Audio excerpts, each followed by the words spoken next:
은혜 받으실 말씀은 데살로니가전서 5장 17절 말씀입니다. 쉬지 말고 기도하라.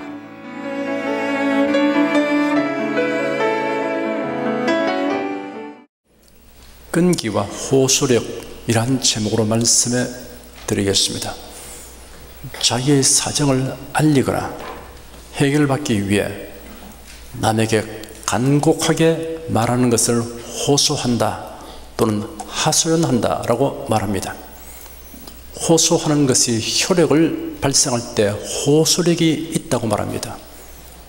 호소력이란 깊고 강한 느낌을 주어 마음을 사로잡는 힘입니다. 기도는 하나님을 향한 호소이기도 합니다. 자신이 바라는 것을 얻기 위하여 하나님에게 호소하는 것입니다. 그러므로 호소력 있는 기도를 해야 합니다. 성경은 우리가 어떻게 기도하는 것이 호소력이 있는가, 어떻게 주님께 접근하는 것이 호소력이 있는가에 대하여 예수님 당시에 실제로 있었던 사건 기록을 통하여 본보기를 제공하고 있습니다. 마가복음 2장과 마가복음 10장에 기록된 사건을 살펴보도록 하겠습니다. 첫째는 행동하는 기도와 보이는 믿음이 가진 호소력입니다. 예수님 당시 팔레스틴은 세 지역으로 구분되었습니다. 유대와 사마리아 그리고 갈릴리입니다. 사마리아 지역이 가운데를 차지하고 그 아래쪽은 유대 지역이고 그 위쪽은 갈릴리 지역입니다. 가브나움은 갈릴리 지역에 있는 어촌이었습니다. 갈릴리 바다 북쪽 해변에 위치하였습니다. 이곳에는 세관이 있었고 로마의 백부장이 주둔하고 있었습니다. 이곳의 회당 부근에는 예수의 제자 베드로의 집이 있었습니다. 예수님은 사역의 초기에 나사렛에서 배척을 받으신 후 가버나움으로 가셔서 이곳을 본부로 삼으셨습니다. 예수님에 대한 소문은 가르치심과 행하신 이적과 기사로 인하여 널리 확산되어 갔습니다. 예수께서 순회 여행을 끝마치시고 가버나움으로 돌아오시자 사람들이 예수님이 계신 집으로 모여들기 시작하더니 어느덧 문 앞에까지도 용신할 수 없게 되었습니다. 사람들은 예수님의 입에서 흘러나오는 말씀을 놓치지 않고 들으려고 빽빽하게 자리를 잡았습니다. 뒤편이나 구석진 자리에 있는 사람은 어떻게 하든지 예수님의 모습을 보려고 고개를 내밀어 앞을 응시하였습니다.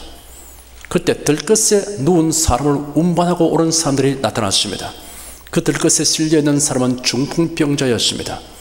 그들이 예수님이 계신 집에 도달했을 때는 이미 사람들이 집 안팎을 가득 메운 뒤였습니다. 뒤늦게 오긴 했으나 사람들의 양해를 얻어내면 예수님 앞으로 들어갈 수 있으리라고 생각했습니다. 죄송합니다. 병자를 들것에 뉘어 오느라고 늦었습니다. 예수님 앞으로 데려가도록 길을 좀 열어주십시오. 사람들은 그들의 간청을 들은 척도 하지 않았습니다. 재차 간청하였습니다. 조금만 비켜주시지 않겠습니까? 그러자 누군가 퉁명스럽게 대꾸했습니다. 여보시오, 우리도 집 안으로 들어가지 못하고 문 밖에 있는 판국인데 뒤늦게 와서 어떻게 앞으로 나가겠다는 것이오? 안 될 일을 뻔히 알면서도 때를 쓰면 될 줄 아시오? 환자에게 고통을 주지 말고 그냥 돌아가도록 하는 게 좋을 겁니다.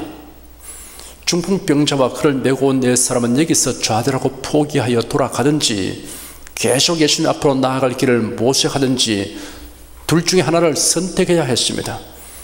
그들은 서둘러 오지 못한 것을 후회하거나 사람들의 몰인정에 대해 투덜대지 아니했습니다. 그들은 끈기를 가지고 난관을 돌파하기로 결심했습니다. 그러자 기발한 아이디어가 떠올랐습니다. 침상을 지붕 위로 올려서 예수님 계신 곳의 지붕을 뜯고 침상을 달아 내리기로 한 것입니다.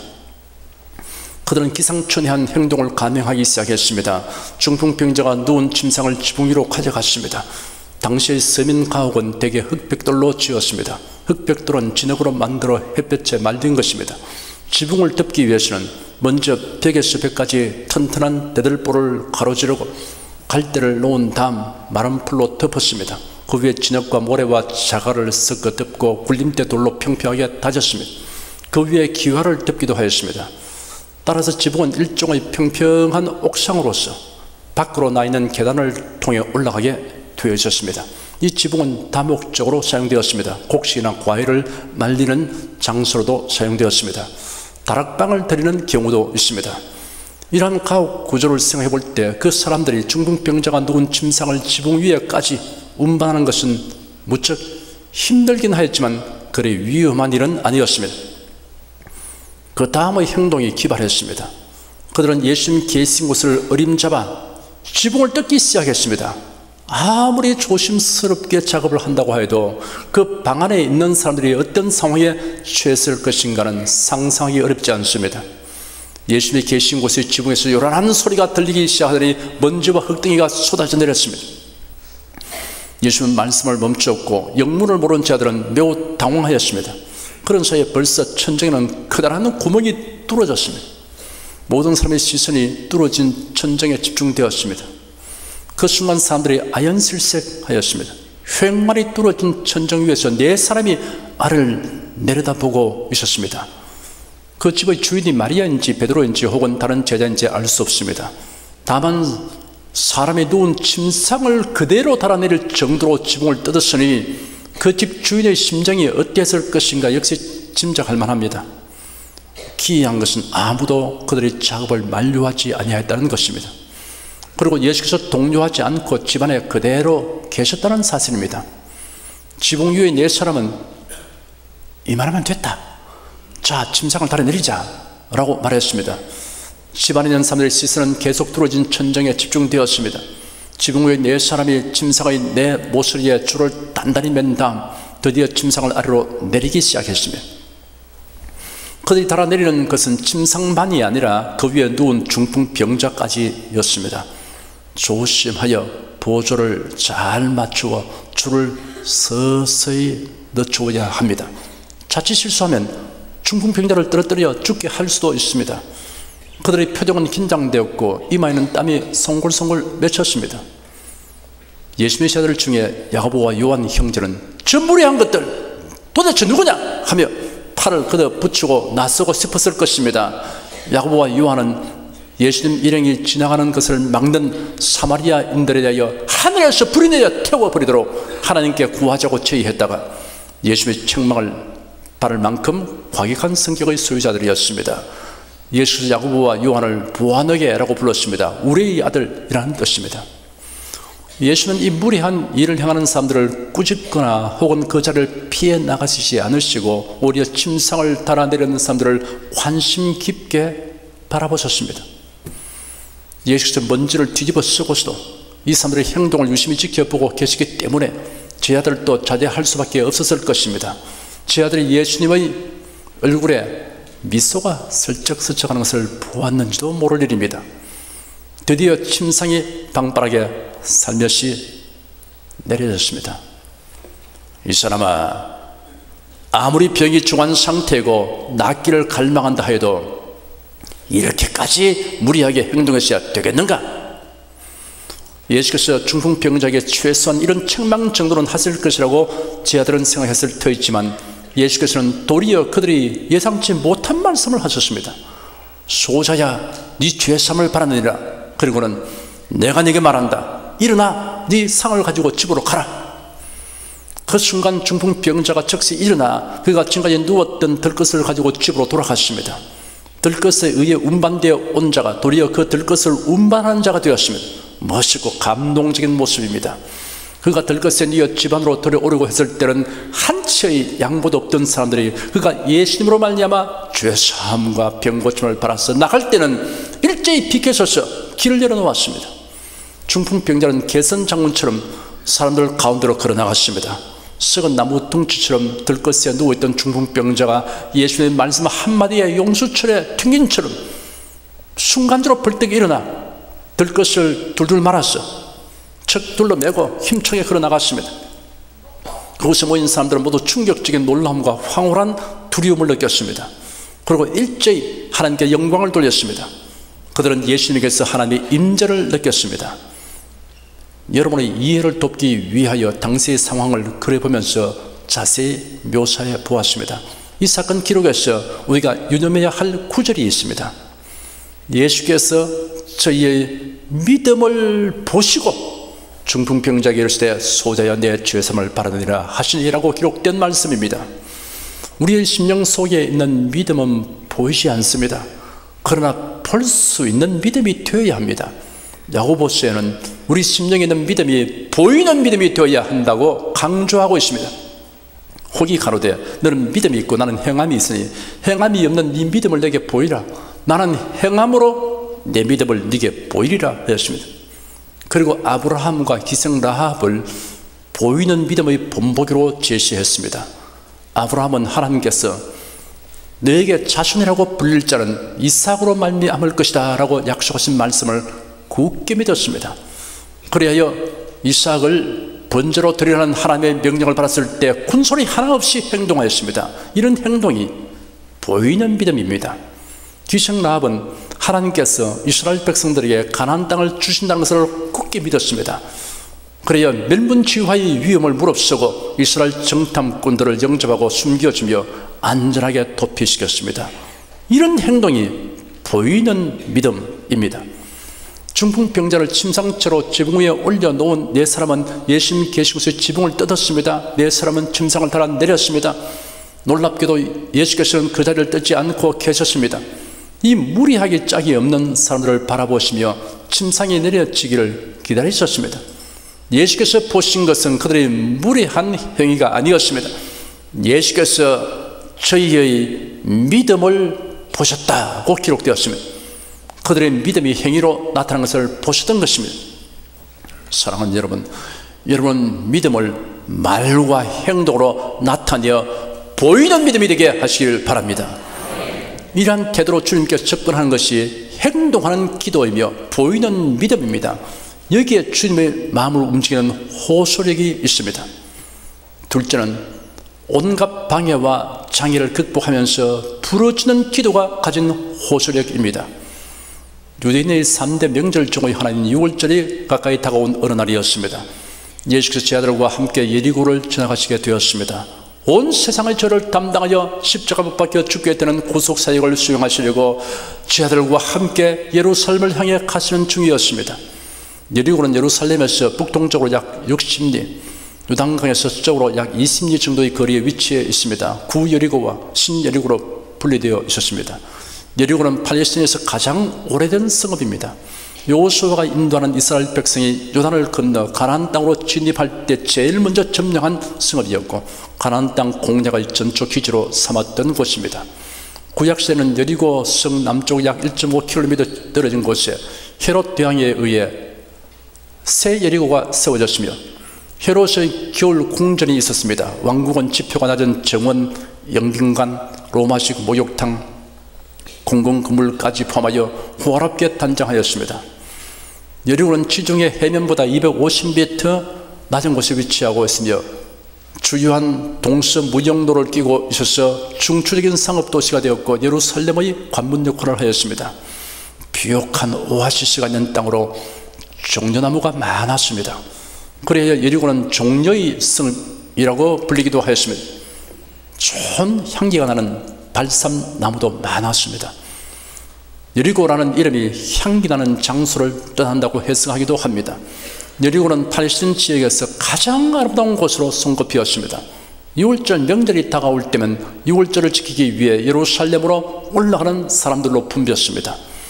예루살렘에서 60리 이내에 거주하는 유대인 남자는 12살이 넘으면 6월절을 예루살렘에서 지키는 것이 그 당시 율법의 규정이었습니다.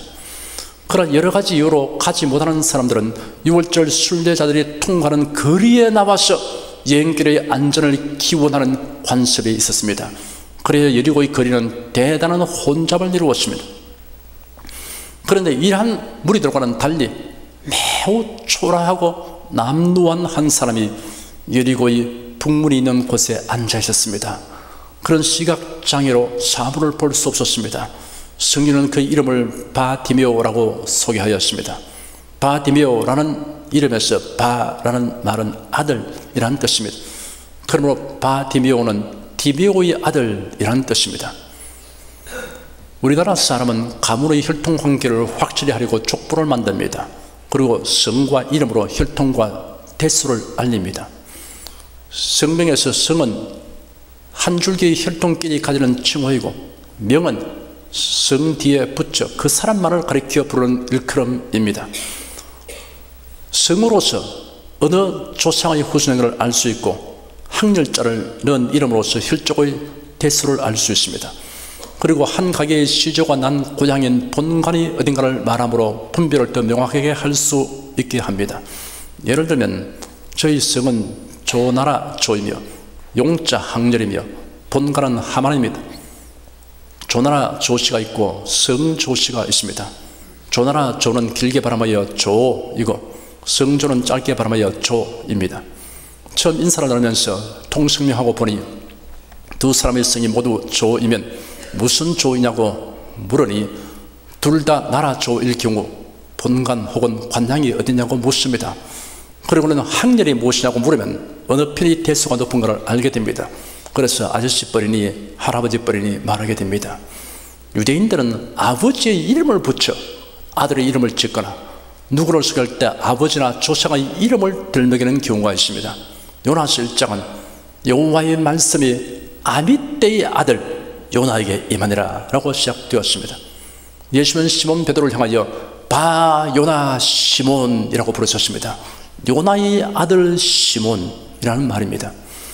정상적인 사회 활동을 하지 못하고 구걸하여 연명하는 처지지만 디메오의 아들이라는 이름은 자존심을 갖게 하는 것일 수 있습니다. 추리하면 아마도 그의 아버지는 그 지역 사회에 비교적 잘 알려져 있는 사람이었던 것 같습니다. 그런데 어떤 사연으로 가사가 기울고 일찍 세상을 떠난 것 같습니다. 바디메오는 어린 나이에 아버지를 여의고 경제적으로 매우 어려운 중에서 자라나게 되었습니다. 그런데 변변한 교육도 받지 못했습니다. 그의 형제들이 있다고 해도 장성한 후에는 다 자기 살기에 바빠서 바디메오를 돌볼 형편이 못 되었습니다. 그래야 바디메오는 생계선이 구글 외에 달리 없는 거지로 전락하였습니다. 6월절 명절이 임박한 날이었습니다. 하루가 시작되면서 어떤 좋은 일이 일어날 것 같은 예감이 들었지만 바디메오의 하루 일과는 너무나 뻔한 것이었기에 그저 동량 수입이 여느 때보다 나았는가 보다라는 생각만 하고 거리로 나섰습니다. 그리고 늘 앉는 자리를 찾아 앉아 동량 그릇을 놓고 가련한 표정을 짓고 허리를 굽혔습니다. 그런데 길거리가 유달리 붐비고 있었습니다. 사람들이 웅성거리는 소리와 어느 곳으로 몰려가는 발자국 소리가 바디메오의 귀에 들렸습니다. 그런 심상치 않은 분위기를 느꼈습니다. 바디메오는 주변에 있는 사람들에게 물었습니다. 무슨 일로 이렇게 붐비고 있습니까? 그런 사람들의 대답을 듣고 깜짝 놀랐습니다. 나사렛 예수께서 지나가신다라는 대답을 들은 것입니다. 바디메오는 그동안 나사렛 예수께서 행하신 기사와 이적에 대한 소문을 많이 들었습니다. 특히 병든 자들을 고치신 이야기는 그의 마음에 일말의 기대감을 갖게 하였습니다. 캄캄한 어둠 속에서 한 줄기 빛이었습니다. 그러나 그를 예수님에게로 데려다 줄 사람이 없었습니다. 정한 장소에 늘 계시는 것이 아니라 이곳저곳으로 동분서주 옮겨 다니시는 것을 그도 알고 있었습니다. 만약 예수님이 여리고를 방문하신다면 어찌하든 예수님을 만나 병 고침 받아야겠다고 마음속으로 굳게 다짐하고 있었습니다. 바디메오는 예수님에 대하여 그동안 들은 소문을 종합하여 곰곰이 생각해 보았습니다. 예수님이 행하신 일들과 친히 하신 말씀들을 살펴볼 때 나사렛 예수는 선지자들이 예언한 다윗의 후손으로 오시는 메시아가 틀림없다는 판단을 하고 믿었습니다.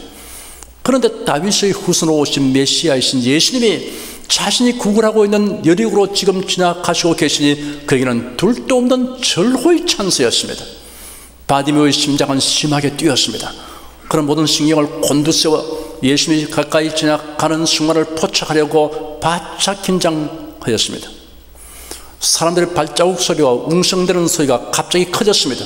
저분이 예수님이시다, 나사렛 예수께서 지나가신다 라고 누군가 말하는 소리가 바디메오에게 들려왔습니다. 그 순간 바디메오는 병력같이 소리 들렸습니다. 다윗의 자손 예수님, 나를 불쌍히 여기소서. 주위 사람들은 예상치 못한 바디메오의 고함 소리에 깜짝 놀랐습니다. 아이고, 고막 떨어질 뻔했다. 고막이 뭐야, 간 떨어지겠다. 그것이 목소리가 왜 이렇게 크냐, 입 다물어요. 여기저기서 바디메오를 꾸짖었습니다. 사람들이 바디메오를 꾸짖는 이유를 몇 가지 생각해 볼 수 있습니다. 깜짝 놀라게 한 고함 소리 때문에 화가 났기 때문입니다. 혹은 거지라고 멸시하기 때문입니다. 꾸짖는 사람들 중에는 화가 나거나 바디메오를 멸시해서라기보다 예수님의 진행에 방해되는 것을 막아주려고 하는 의도를 가진 사람도 있었을 것입니다. 유대 사회에서 랍비들의 교육 방법 중에 하나는 걸어가면서 강론하는 것입니다.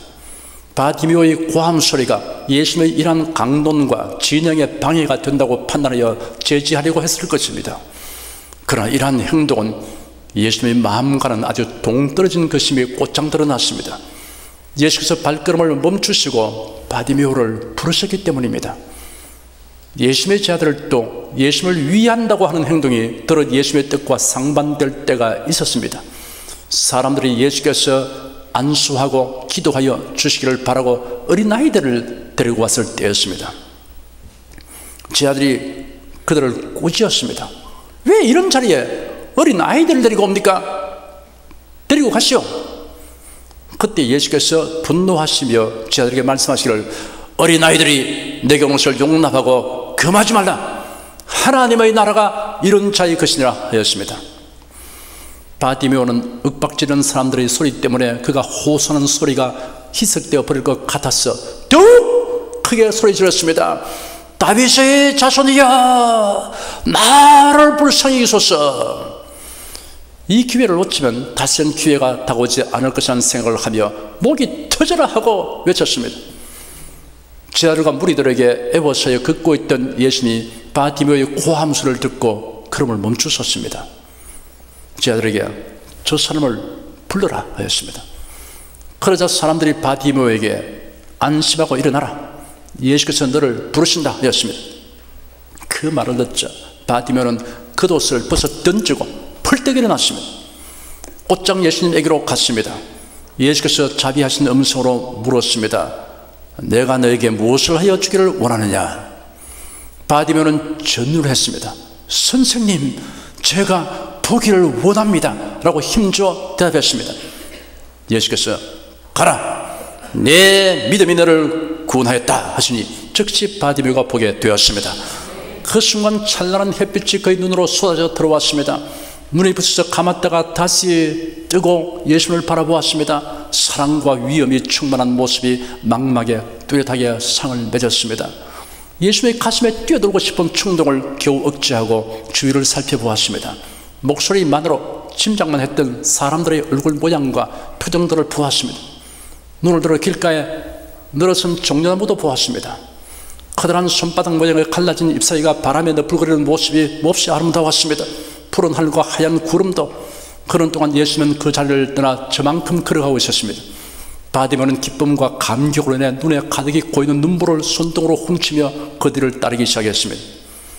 저는 여러분에게 이 사건을 인상 깊게 하여 이해하는 데 도움을 주려고 넉넉하게 장면 묘사를 했습니다. 이 사건에서 우리가 놓치지 말아야 할 장면이 있습니다. 성도 여러분, 예수님을 향하여 목이 터지도록 호소하는 바디메오의 모습을 바라보십시오. 그의 호소하는 외침이 예수님에게 도달하는데 방해가 되게 하는 군중들의 떠드는 소리와 그가 외치지 못하도록 윽박지르는 소리들을 극복하려고 결사도모하는 바디메오의 모습을 바라보십시오. 바디메오는 조롱과 비난과 멸시에 굴하지 않았습니다. 방해와 위협에 굴하지 아니했습니다. 기죽지 않았습니다. 포기하지 않았습니다. 악조건을 극복하고 장애를 돌파했습니다. 하나님께 호소하는 기도를 하면 온갖 장애물이 나타납니다. 사탄의 참소가 있습니다. 부정적이고 비관적인 말을 듣게 됩니다. 상황에 변화가 없거나 더 어려워지는 일이 있습니다. 의심이 생겨납니다. 바디메오처럼 끈기를 가지고 이러한 장애를 돌파해야 합니다. 극복해야 합니다. 바디메오가 예수님에게로 가는데 지장을 초래하는 겉옷을 벗어 던지고 벌떡 일어났어. 팔을 내치며 달려가는 모습을 보십시오. 그가 예수님께 나아가는데 방해되는 것은 미련 없이 내어 던져버렸습니다. 지금까지 겉옷은 그에게 소중한 재산이었습니다. 겉옷은 두루마기의 모양으로 된 것인데 두꺼운 천으로 짠 옷입니다. 이스라엘 사람들 특히 노천에서 생활해야 하는 거지에게는 없어서는 안 되는 필수품입니다. 팔레스타인에서는 밤낮의 일교차가 크기 때문에 겉옷을 낮에는 의복으로 밤에는 이불로 사용하였습니다. 밤에 기온이 급격히 떨어지면 겉옷이 없을 경우에는 치명적인 위험에 처하게 됩니다. 그래서 성경에는 이웃의 겉옷을 저당 잡는 경우 해가 지기 전에 돌려주도록 규정하고 있습니다. 여러분의 신앙생활의 진로에 방해되는 것은 무엇이든 내버리는 용단을 내리십시오. 이기주의, 거짓, 자기 자랑, 교만, 비관, 나태, 원망 등을 단호하게 내버려야 합니다. 사랑하는 여러분, 우리 주 예수 그리스도에 대한 여러분의 믿음과 소망이 성경에 합당한 것이라면 어떤 상황에 처할지도 포기하지 마십시오. 방해되는 것이 있을수록 하나님께 더욱 강렬하게 호소하십시오. 방해되는 것을 디디고 올라설 발판으로 삼으시기 바랍니다. 그 무엇도 여러분의 기도를 중지시킬 수 없게 하십시오. 끈기를 가지고 쉬지 말고 기도하시기 바랍니다.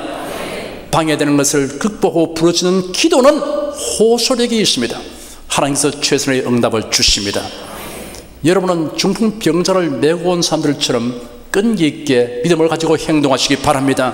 예수님은 행동으로 나타내는 기도와 믿음을 유심히 보십니다. 행동하는 기도, 보이는 믿음은 호소력이 있습니다. 여러분은 바디메오처럼 방해와 장애물을 극복하고 끈기 있게 부르짖고 기도하십시오. 이런 부르짖음은 호소력이 있습니다. 그래야 하나님의 도우시는 은총과 기도 응답을 풍성하게 체험하시기를 축원합니다. 기도하겠습니다. 우리가 하나님께 나와서 호소할 수 있는 길을 열으신 주님 감사합니다. 우리 주 예수 그리스도의 대속을 여러분을 내마 이와 같이 은혜의 보좌 앞에 담대히 나와서 호소할 수 있게 된 것을 감사합니다. 우리가 호소력을 가지는 기도, 호소력을 가지고 주님께 접근하는 방법에 대해서 성경의 생생한 사건을 통해서 우리에게 교훈을 해주신 것을 감사합니다. 오늘 들은 말씀을 마음에 두고 우리 온손이 참으로 호소력 있는 기도 생활을 하게 도와주시옵소서. 예수님 이름으로 기도드립니다. 아멘.